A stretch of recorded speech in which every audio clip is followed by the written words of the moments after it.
Nah ketika pulang, kondisi desa ini kan udah sepi banget sekitaran tengah malam jam 12. Waktu itu Mbah To ini jalan di tengah kegelapan malam. Beliau ini bawa satu senter jalan. Nah tiba-tiba Mbah To ini melihat ada anak kecil. Anak kecil ini, perempuan ini sedang nangis. Rumah genduk ini di mana? Ayo tak antar Mbah pulang. Digandenglah anak ini. Rumah genduk ini mana? Sebelah mana? Nah anak kecil ini nunjuk-nunjuk aja. Jalanlah mereka. Nah ketika jalan ini mereka belok kiri, Mbah To ini udah mulai curiga. Loh ini belok kiri ini arahnya ke makam.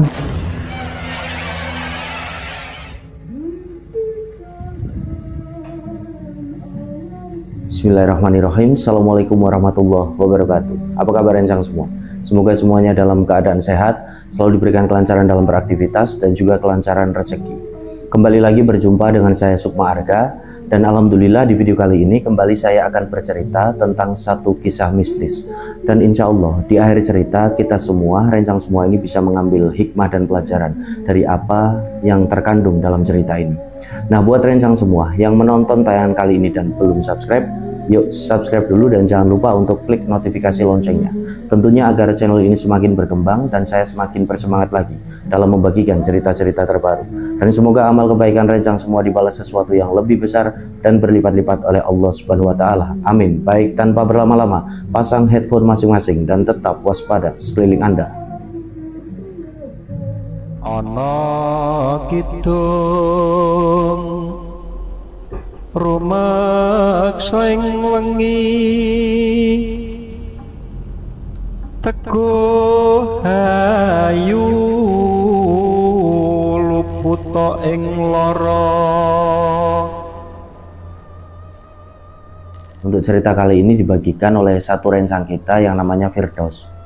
Firdaus ini berdomisili di kota Semarang, dan dia ini cerita di sekitaran tahun 2016 Firdaus ini sempat mengalami kejadian mistis yang nggak bisa dia lupakan seumur hidupnya.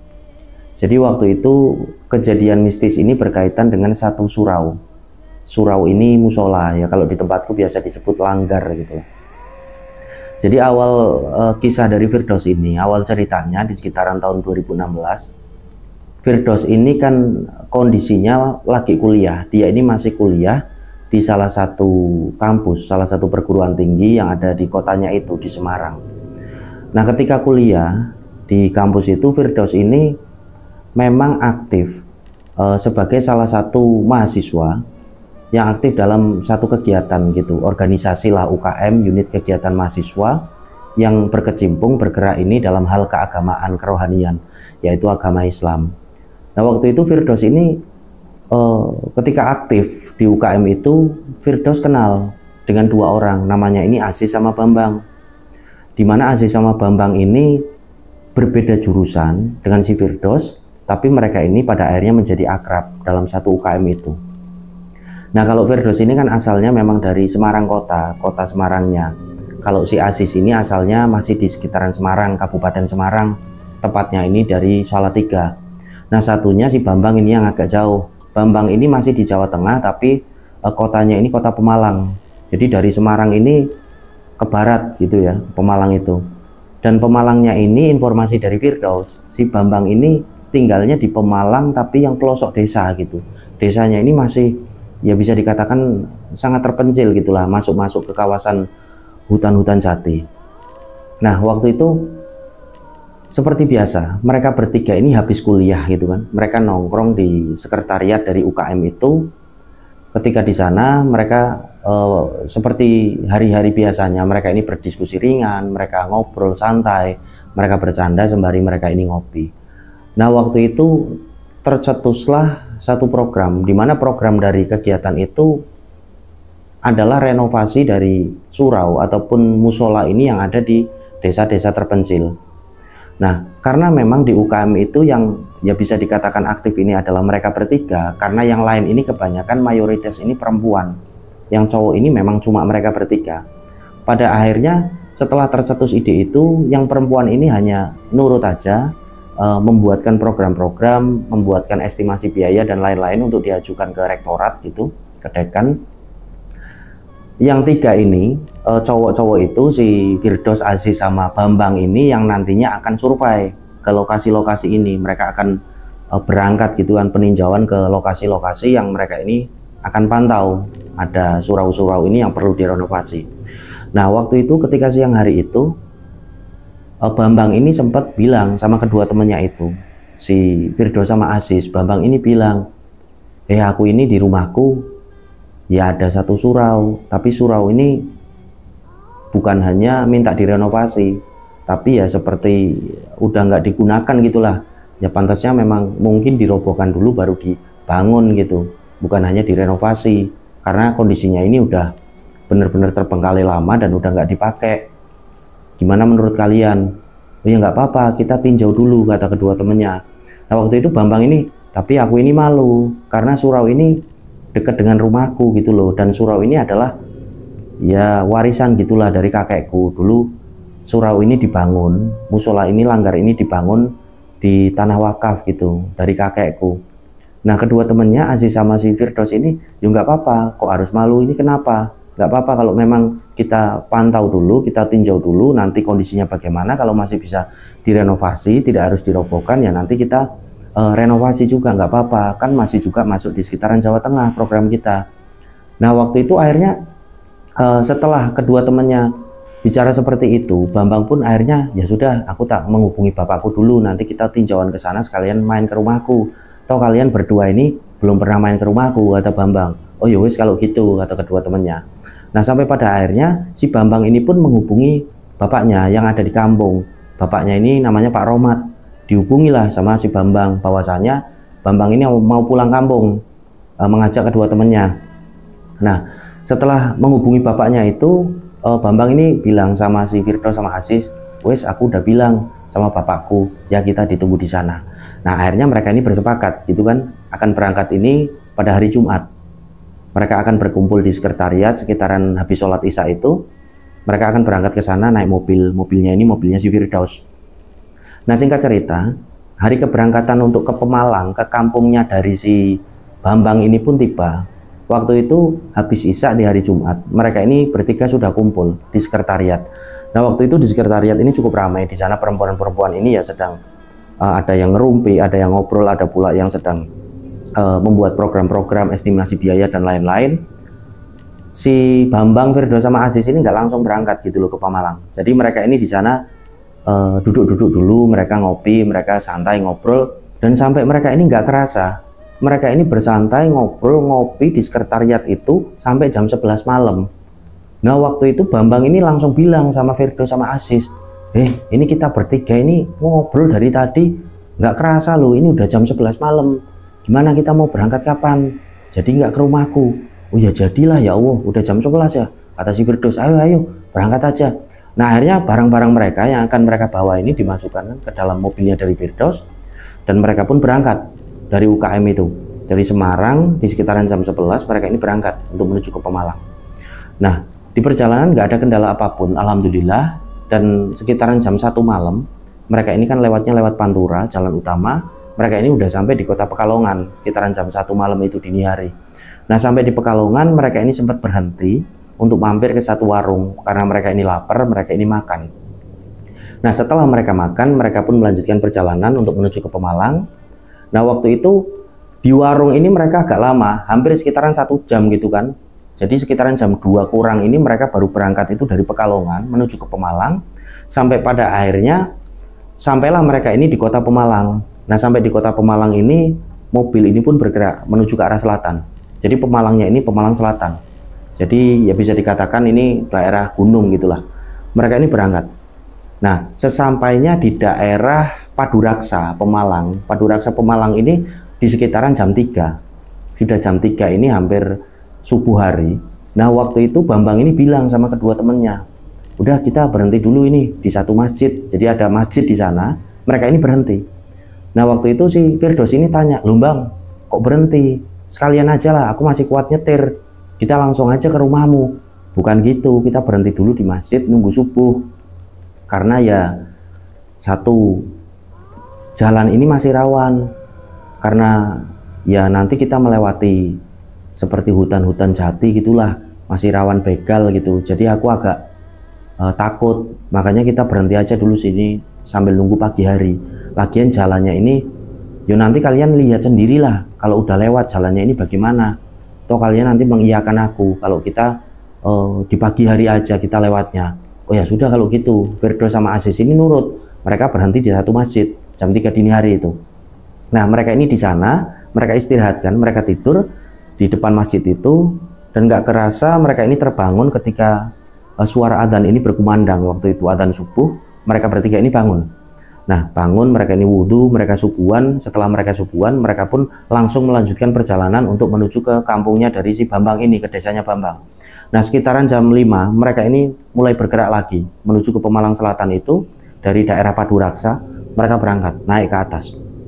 Nah waktu itu setelah agak lama menempuh perjalanan, di sekitaran jam 7 pagi mereka ini sudah mulai memasuki kawasan yang sepi.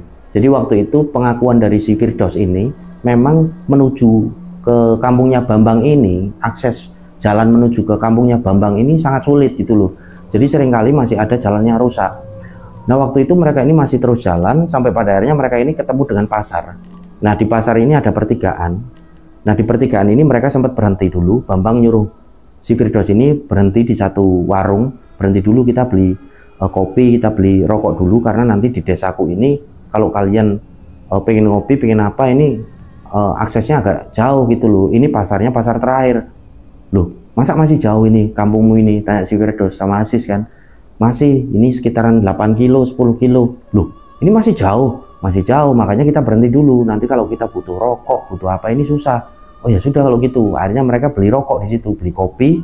Nah, setelahnya mereka melanjutkan perjalanan lagi. Nah, setelah dari pasar itu mulailah mereka ini lewat di jalan ini yang benar-benar kerakal, rusak banget gitu loh. Sampai jalannya ini meliuk-liuk, berkelok-kelok. Nah di situ Firdaus ini sempat mual-mual. Ini gantian, kamu yang nyupir Sis. Nah Aziz juga kebetulan bisa nyupir. Aziz ini akhirnya nyupir di situ kan, gantiin dari si Firdaus karena Firdaus ini mual-mual. Sempat berhenti juga, Firdaus ini sempat muta-muta karena jalannya ini luar biasa berkelok-kelok, meliuk-liuk, naik turun gitu, perbukitan gitulah. Nah mereka ini jalan terus sekitaran hampir 10 kilo. Tibalah mereka ini di satu desa. Desa ini sangat terpencil. Nah waktu itu Firdaus ini bilang sama Bambang, Bang, aku ini nggak ngira Bang, kamu ini ternyata desanya kok jauh gini dari kota. Nah makanya itu aku kan bilang tadi kita beli rokok dulu, beli kopi. Kalau kalian ini nggak beli dulu, nanti kita ini susah. Karena di kampung ini ya kalau udah menjelang malam ini udah pada tutup semua warungnya ini, nanti kita kesusahan. Lebih baik kita nyetok dulu lah. Toh kita di sini mau sekitaran 2 hari 3 hari. Ya sudah kalau gitu. Nah mereka ini masuk ke desa itu. Jadi desanya ini benar-benar masih sangat terpencil, masih banyak sekali pepohonan rimbun, semak-semak belukar, dan rumah antar rumahnya ini jaraknya ya bisa dikatakan sangat berjauhan, layaknya dari kampung yang terpencil gitu. Nah waktu itu mobil ini akhirnya berhenti di satu titik lokasi, di mana titik lokasi mobil ini berhenti ini dekat dengan satu surau. Nah surau ini surau tua, nampak udah nggak terpakai, terbengkalai, dan yang nggak terawat gitu. Nah waktu itu Firdaus ini sempat batin gitu kan, oh, mungkin ini surau yang dimaksud oleh si Bambang ini karena kondisinya seperti ini. Nah turunlah mereka, barang-barang mereka turunkan semua. Akhirnya mereka ini jalan melewati surau itu. Nah di situ Bambang ini bilang sama Firdaus sama Aziz, ini yang tak maksud suraunya. Nah mereka sempat berhenti di situ, dilihat kan, oh iya udah parah ya, kata Firdaus. Udah, tapi gimana menurutmu Dos? Tanya si Bambang ini kan sama Aziz, gimana Aziz menurutmu, perlu dirobohkan apa cuma direnovasi? Nah Aziz ini pun menjawab, karena kebetulan Aziz ini yang jurusannya ini desain komunikasi visual, jadi yang masih berbau desain gitu. Jadi Aziz ini di situ melihat kondisi dari surau itu, ini sepertinya nggak usah dirobohkan, ini direnovasi masih bisa, kata Aziz. Udahlah, yang penting udah lihat keadaannya lebih dulu, yuk langsung aja kita ke rumahmu, kata Aziz. Nah Bambang ini pun setuju, mereka ini jalan akhirnya. Nah ternyata rumah Bambang ini masih agak jauh itu loh, dari tempat mereka ini parkir, dari surau itu masih turun. Jadi mereka ini turun melewati seperti lembah. Nah sampai pada akhirnya mereka pun sampai di satu rumah, di mana rumah itu adalah rumahnya Bambang. Nah waktu itu Firdaus sama Aziz ini agak kaget, ternyata rumahnya Bambang ini ya bisa dikatakan di tengah hutan gitulah. Jadi rumah Bambang ini rumah layaknya rumah desa yang dibangun menggunakan semi kayu, bawahnya ini menggunakan batu bata, ke atasnya ini menggunakan kayu. Nah, di depannya ini banyak sekali pepohonan rimbun, semak belukar, jadi masih benar-benar asri. Nah, nampak di rumahnya dari Bambang ini juga ada 2 kandang yang dibagi menjadi 2. Jadi ada 1 kandang sapi dan 1 kandang kambing. Jadi kemungkinan itu adalah ternak yang dipelihara oleh bapaknya dari Bambang. Nah, waktu itu Bambang ini pun ngajak mereka langsung ke rumahnya. Mereka jalan dan disambut oleh bapaknya dari Bambang yang namanya Pak Romat. Oh, ini teman kamu Bang, yang dari kota, dari Semarang. Iya Pak, ayo monggo masuk. Disuruh masuklah sama bapaknya dari si Bambang itu. Mereka ini masuk. Dan ternyata Bambang ini ya benar-benar anak desa. Jadi Bambang ini hidup di desa, di mana Bambang ini punya kebun manggis, punya kebun durian, dan lain sebagainya. Nah, bapaknya ini juga memelihara beberapa ternak seperti sapi, kambing, dan ibunya dari si Bambang ini ternyata punya 1 warung. Nah, warung ini warung nasi yang berada di pasar tadi yang mereka ini sempat lewati, yang jaraknya ini 10 kilo. Nah, Firdaus ini sempat bilang sama Bambang, "Loh Bang, kok kamu ini nggak bicara, nggak ngomong kalau ibumu ini punya warung di sana, toh kita bisa salim dulu, kita bisa sungkem dulu. Udahlah, nanti juga ibu pulang sore hari, udah kita di sini dulu." Nah, mereka pun akhirnya di situ ngobrol gitu kan. Mereka ngobrol, si Firdaus sama Aziz ini juga mengakrabkan diri dengan bapaknya dari Bambang, Pak Rohmat. Dan setelah mereka ini ngobrol ngalor ngidul gitu kan, si Firdaus sama si Aziz ini diajak sama Bambang untuk ya keliling desa gitulah, mengenal desanya dia gitu. Sebelum nantinya mereka ini akan izin dari para warga mengenai program mereka, mengenai surau ini yang akan direnovasi. Jadi Bambang ini ngajak kedua temannya dulu untuk jalan-jalan mengenal desa. Nah, waktu itu mereka bertiga ini jalan. Mereka jalan. Jadi Firdaus ini mengakui, Firdaus ini benar-benar kaget. Karena Firdaus ini mengakui dia dari kecil ini ya bisa dikatakan nggak pernah gitulah masuk ke desa yang sangat terpencil. Jadi Firdaus ini benar-benar anak kota. Dia ini kaget di situ. Jadi kok masih ada ya desa yang terpencil kayak gini ternyata. Dan Bambang ini kok bisa-bisanya dia kuliahnya ini di Semarang. Ini berarti Bambang ini luar biasa. Dia ini memang anak yang pintar, kata Firdaus ini. Nah, waktu itu mereka ini jalan. Mereka ini disapa oleh para warga gitu. Warga-warga ini sangat ramah waktu itu. Ketika mereka lewat di depan rumah-rumah warga ini yang jaraknya ini saling berjauhan, walaupun berjauhan, para warga ini ramah dengan mereka. Jadi mereka ini disapa, "Ayo Mas, monggo mampir dulu minum teh sini lu, ayo ngopi-ngopi." Nah, Bambang ini, "Oh iya Bu, iya Pak, terima kasih, kami tak jalan-jalan dulu. Ini biar teman-temanku ini kenal dari desa ini." Jalanlah mereka. Nah, sampai pada akhirnya karena terus-terusan disapa ini kan mereka jadi nggak enak gitu. Akhirnya mereka mampir ke salah satu rumah. Mereka mampir di sana. Nah, di rumah itu mereka ini membicarakan perihal program mereka untuk merenovasi surau tua yang bisa dikatakan ya dekat gitulah dengan rumahnya Bambang. "Oh iya Mas, terima kasih. Kami warga yang mau-mau aja," kata orang yang punya rumah itu. "Pasti warga ini mau, karena memang surau ini udah terbengkalai lama, udah nggak dipakai lama banget. Itulah. Jadi ya sebenarnya warga ini pengen Mas, pengennya ya merenovasi, memperbaiki surau itu, tapi apa daya wong kami ini ya penghasilannya pas-pasan Mas, orang desa. Jadi bingung mau merenovasi musola ini karena pendapatan kami juga ya pas-pasan gitu loh Mas. Sebenarnya keinginan dari warga desa sini ini juga ya tinggi untuk memperbaiki. Tapi itu tadi Mas, apa daya. Kalau mas-masnya ini mahasiswa punya program, Mas Bambang ini punya program, ya kami alhamdulillah terima kasih." Jadi waktu itu setelah mereka membicarakan itu kan, Firdaus ini bilang sama Bambang, "Bang, ini berarti kamu ini orang kaya ya Bang? Bapakmu ini orang kaya?" "Ah ya enggak lah, biasa aja. Alhamdulillah bapakku ini bisnisnya ternak gitu loh. Jadi ya bisa nyekolahin aku sampai di Semarang ini, karena bapak ini pengen anak satu-satunya aku ini ya jadi sarjana gitu loh. Ya ndak kaya lah, alhamdulillah aja bisa nyekolahin," jawab si Bambang. Nah, berjalannya waktu, selepas maghrib Bambang ini ngajak Firdaus sama Aziz ini untuk makan malam kan di rumahnya. Nah, setelah makan malam mereka pun akhirnya ngobrol-ngobrol, dan pada sekitaran jam 9 malam mereka ini sudah menggelar tikar dan mereka ini akan tidur di ruang tamu dari rumahnya Bambang. Nah, waktu itu sebelum tidur mereka ini ngobrol-ngobrol. Nah, Firdaus ini bilang sama Bambang, "Bang, ini bener-bener sepi ya bang, di desamu ini enak banget bang, nggak bising, sunyi banget di sini. Jadi kita ini otaknya bisa beristirahat, nggak bising banget kayak di Semarang. Nah waktu itu Bambang ini bilang, yo iyalah namanya aja di desa, apalagi desaku ini masih terpencil gini. Iya, ini suara motor aja nggak kedengeran sampai sini, bener-bener enak. Yang kedengeran cuma suara jangkrik. Ini aku bisa-bisa betah di sini bang. Ya nggak apa-apa, kalau kamu nanti mau cari istri orang sini, ya nanti tak cariin aku. Nah mereka ini asik ngobrol, sampai pada akhirnya mereka pun tertidur. Dan Firdaus ini terbangun. Dia terbangun karena dia ini mendengar ada suara adzan. Firdaus ini bangun. Oh iya, ada suara adzan. Dia lihat jam tangan. Loh, kok jam 3 dini hari? Firdaus ini kaget. Loh, jam 3 dini hari kok udah adzan? Kan belum subuh. Apa di sini subuhnya ini jam 3 ya? Ah, tapi nggak mungkin. Dia dengarkan lagi suara itu. Oh iya, ada suara adzan. Dan suara ini nggak begitu jauh gitu loh dari rumahnya Bambang.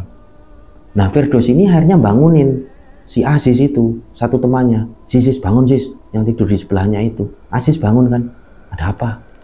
Sis, kamu dengar nggak ada suara adzan? Nah Aziz ini kan bangun, emang udah subuh ya? Belum, ini jam 3 kok. Loh, jam 3? Aziz ini kaget, jam 3 kok udah adzan? Makanya aku bangunin kamu dengar nggak? Nah Aziz ini coba mengamati suara adzan ini ada nggak? Oh iya, jadi Aziz ini juga dengar. Dia ini bilang sama Firdaus, iya Dus, kok ini masih jam 3 udah adzan? Nah akhirnya mereka berdua ini karena bingung, mereka ini penasaran, mereka bangunin Bambang. Bang, bangun bang, bangun. Bambang ini bangun kan. Oh nopo, ada apa?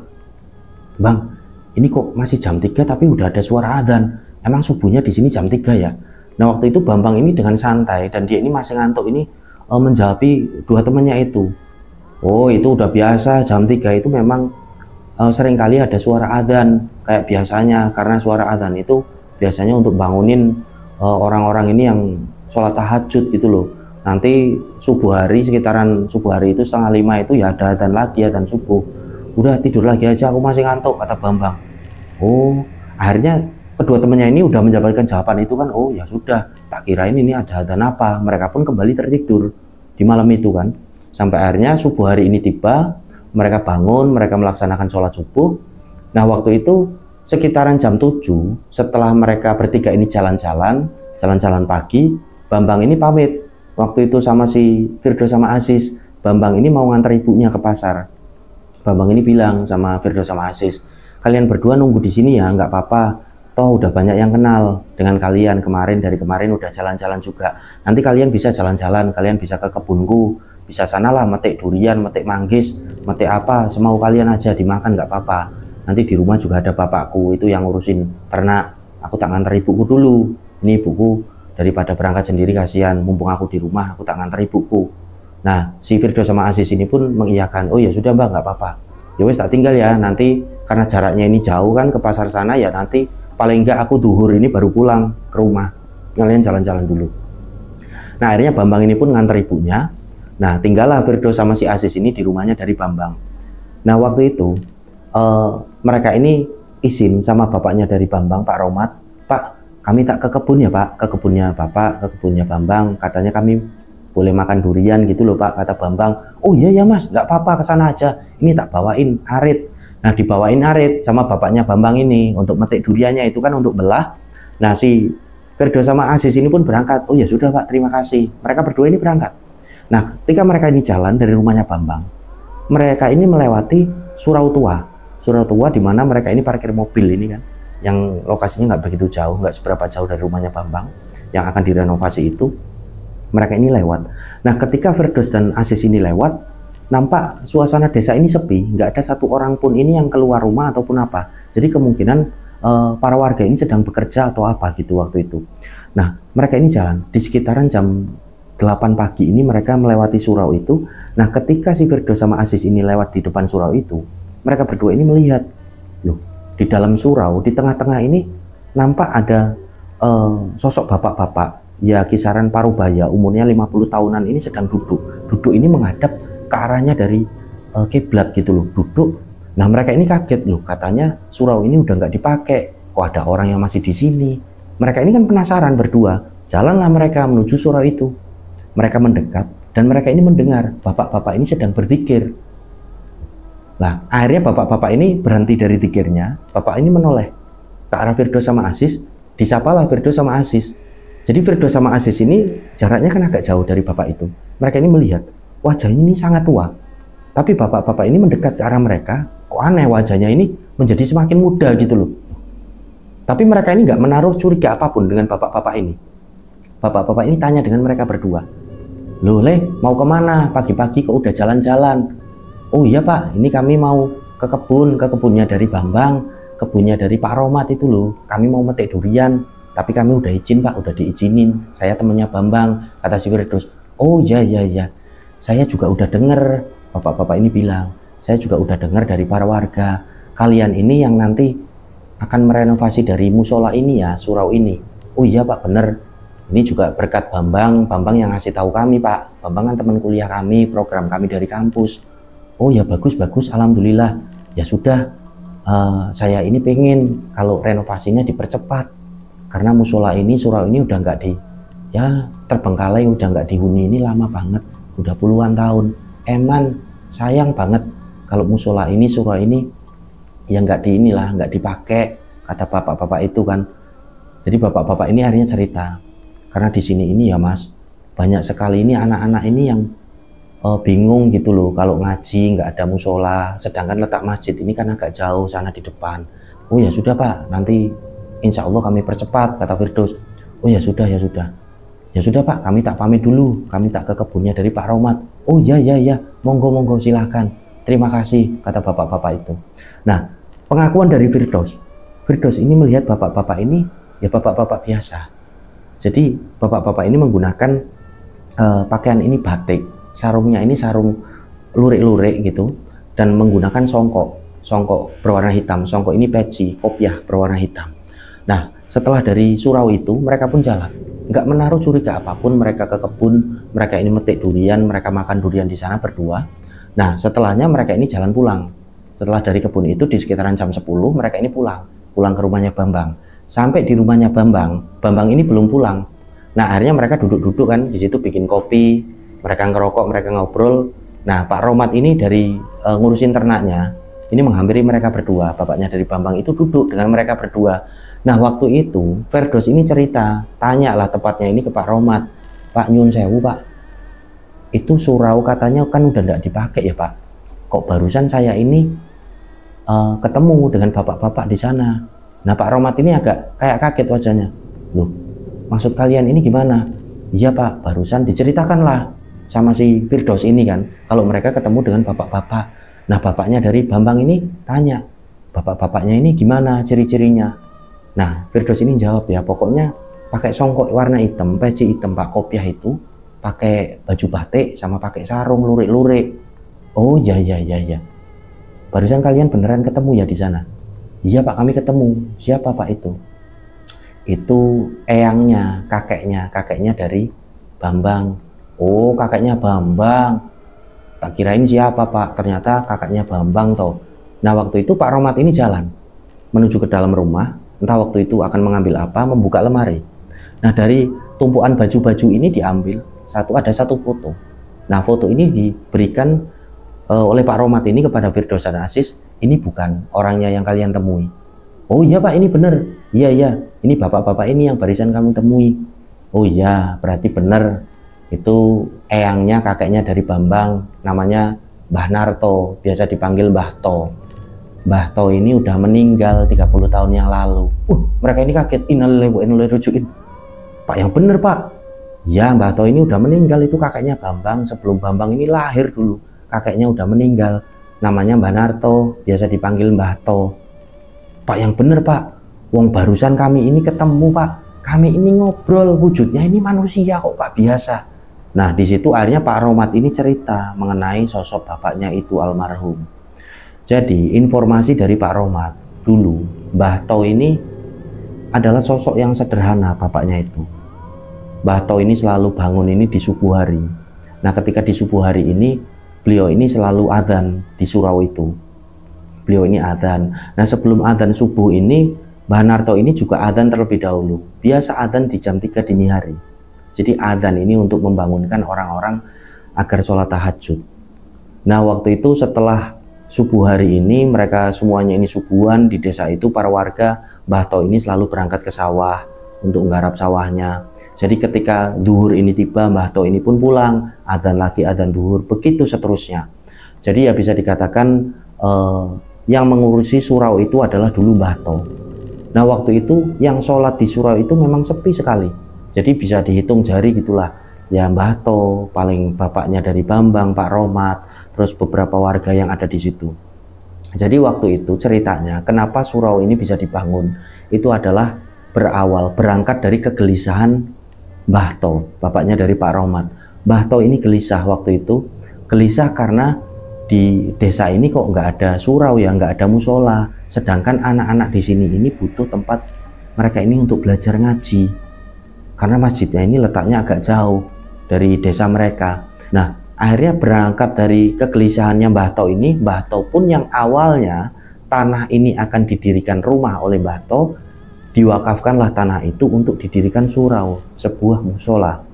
Nah waktu itu akhirnya surau ini berdiri dan setelahnya dirawat sendiri oleh Mbah To ini.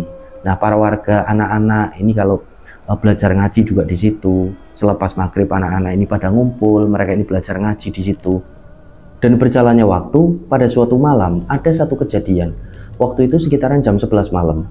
Mbah To ini sedang ada di rumahnya, sedang bersantai, beliau ini belum tidur, masih mendengarkan radio. Tiba-tiba pintu rumah ini diketuk. Tuk tuk tuk tuk tuk, assalamualaikum. Tuk tuk tuk, assalamualaikum. Waalaikumsalam. Dibukalah pintu rumah, ternyata ada seorang ibu-ibu. Nah, ibu-ibu ini bilang sama Mbah To, Pak To, ngapunten ganggu malam-malam gini. Itu loh Pak, saya minta tolong. Anak saya ini dari sore ini nangis ini kok nggak berhenti sampai tengah malam gini. Tolongin Pak To bisa ke sana nggak? Wong mau tak bawa ke sini ini. Mesake Pak, kasihan anakku Pak, anginnya kenceng. Oh ya sudah, nanti saya ke sana. Iya Pak, tolonglah dipijit atau gimana. Nah Pak To ini bilang ya sudah, pulang aja dulu, bentar lagi saya ke sana, kata Pak To ini, kata Mbah To. Nah karena memang Mbah To ini profesinya dulu ini sebagai tukang pijat, jadi sering kali mijitin anak-anak dan laki-laki di desanya itu. Akhirnya Mbah To ini di malam harinya ini akan menuju ke rumah ibu-ibu itu. Mbah To ini ambil senter waktu itu, pakai jaket. Nah Mbah To ini jalan kan keluar dari rumah. Di kegelapan malam ini Mbah To ini jalan. Sampai pada akhirnya sampai di rumah ibu-ibu itu, anaknya bener aja rewel, nangisnya ini rewelnya luar biasa. Nah akhirnya anak ini dipijat oleh Mbah To ini, ditengkurapkan, dipijat kan punggungnya ini, seperti diurut-urut. Nah waktu itu keluarlah pasir ini yang sangat lembut, pasir-pasir ini yang sangat lembut. Nah Mbah To ini bilang sama ibu-ibu ini, ibu dari anak itu, iki lho deloken, iki anakmu nek maghrib ojo entuk metu omah yo, neng omah wae, iki sing jenenge sawan.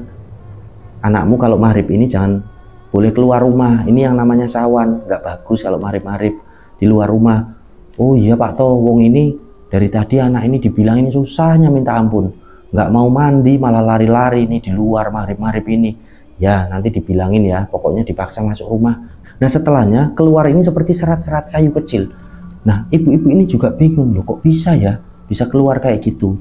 Ya pokoknya ini sawan lah ya, nanti anakmu ini dibilangin jangan boleh keluar kalau maghrib, nggak bagus karena energi jin ini yang jahat masih tinggi-tingginya. Oh nggih Pak To, matur nuwun.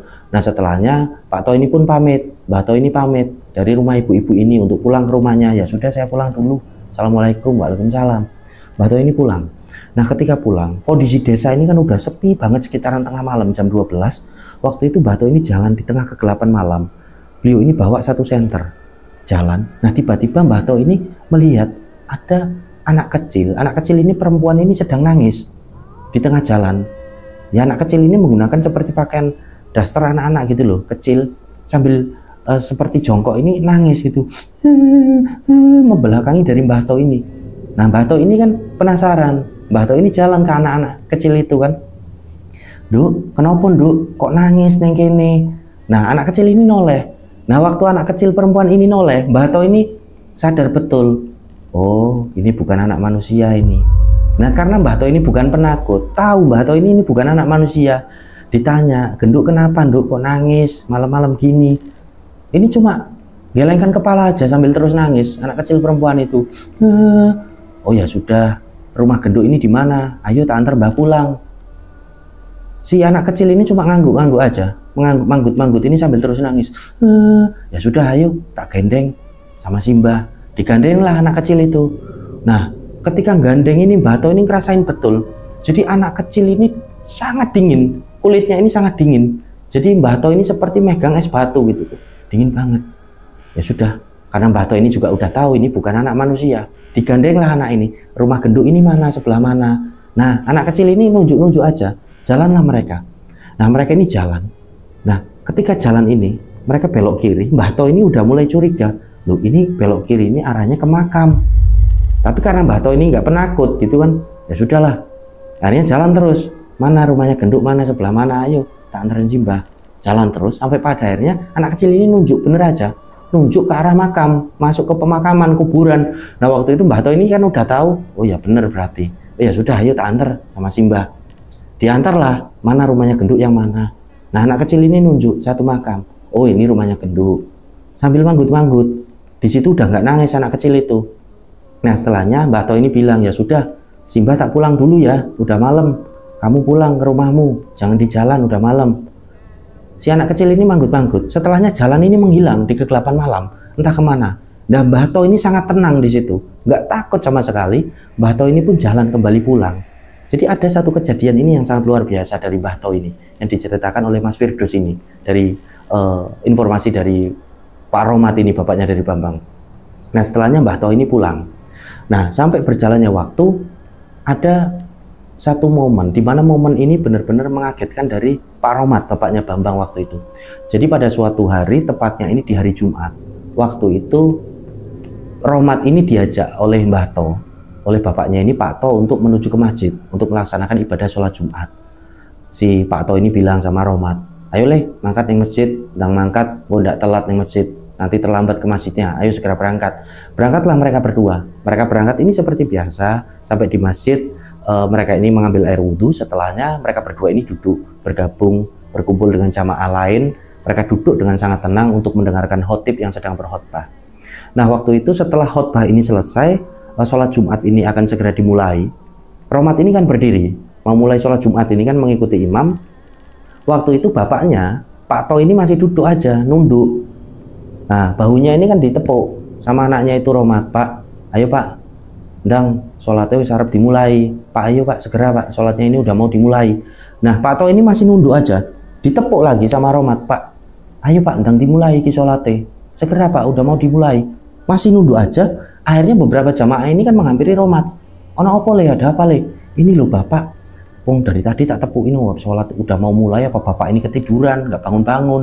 Nah, akhirnya satu jamaah ini pun ngecek keadaan dari Pak To ini. Dicek, setelahnya jamaah ini pun berucap, innalillahi wa inna ilaihi rajiun.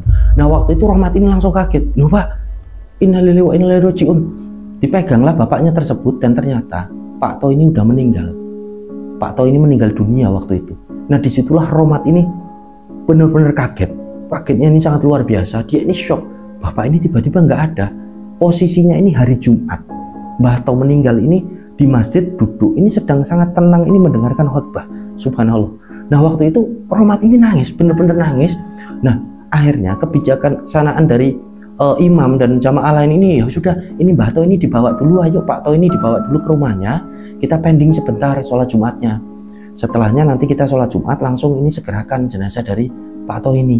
Nah, akhirnya dibawalah Pak To ini menuju ke rumahnya, dibaringkan di rumahnya. Setelahnya sholat Jumat ini pun dimulai. Setelah sholat Jumat ini warga ini berbondong-bondong menuju ke rumahnya dari Pak Romat. Nah, pengakuan dari beberapa warga ketika mereka ini mengangkat jenazah dari Mbah To, mereka ini seperti ada energi yang mendorong mereka ini untuk berjalan menuju ke makam ini yang sangat luar biasa. Jadi beberapa warga bahkan termasuk Romat ini yang bawa keranda jenazah dari bapaknya tersebut ini merasakan seperti nggak bawa suatu apapun. Jadi keranda ini benar-benar ringan dibawa sampai ke pemakaman. Subhanallah. Sampai di sana langsung jenazah ini pun dimasukkan ke dalam liang lahat. Waktu itu Romat ini udah di dalam liang lahat. Romat ini sempat nangis di situ. Ya Allah, Bapak kok tiba-tiba meninggal Pak, ya Allah. Nah, satu tetangganya ini bilang sama Romat, ndak boleh nangis yo, jangan nangis, yang kuat, yang sabar. Mesakno Bapak nek awakmu nangis, kasihan bapak kalau kamu nangis, tidak boleh nangis, yang kuat. Nah, akhirnya Romat ini nurut, oh nggih pak, Romat ini pun kuat. Jenazah Mbah To, Pak To ini langsung dibawa ke liang lahat, dimasukkan, setelahnya ini dimakamkan. Nah, ketika dimakamkan ini, mereka semua warga, bahkan Romat ini mencium ada aroma ini yang sangat wangi dari jenazahnya Mbah To, subhanallah. Jadi wangi sekali seperti semerbak bunga. Nah, mereka ini semua berucap di situ, subhanallah, ya Allah, Allahu Akbar. Jadi Mbah To ini benar-benar sosok yang sangat baik hati, sosok yang sederhana, yang sangat disukai oleh para tetangganya. Jadi tetangga ini juga sadar di situ kalau Mbah To ini insya Allah husnul khotimah. Nah, setelahnya jenazah Mbah To ini pun dimakamkan. Setelah dimakamkan, warga pun kembali. Ada yang ke rumahnya dari Romat, ada yang kembali ke rumahnya masing-masing, dan lain sebagainya. Jadi itulah kisah yang dibagikan oleh satu rencang kita yang namanya Firdaus yang ada di kota Semarang. Jadi dibutuhkan kebijaksanaan dalam menanggapi cerita yang dikirimkan oleh Mas Firdaus ini. Dan saya mohon juga teman-teman menanggapi, rencang semua ini menanggapi dengan sangat bijaksana dalam kolom komentar. Nah, berlepas benar atau tidaknya, wallahu alam bishawab. Nah, itulah cerita yang dibagikan oleh satu rencang kita. Semoga kita bisa metik hikmah dan pelajaran dari cerita tersebut. Dan saya Sukma Arka pamit undur diri. Mohon maaf apabila masih ada banyak salah kata dalam saya menyampaikan cerita. Sampai berjumpa pada cerita-cerita selanjutnya. Wassalamualaikum warahmatullahi wabarakatuh.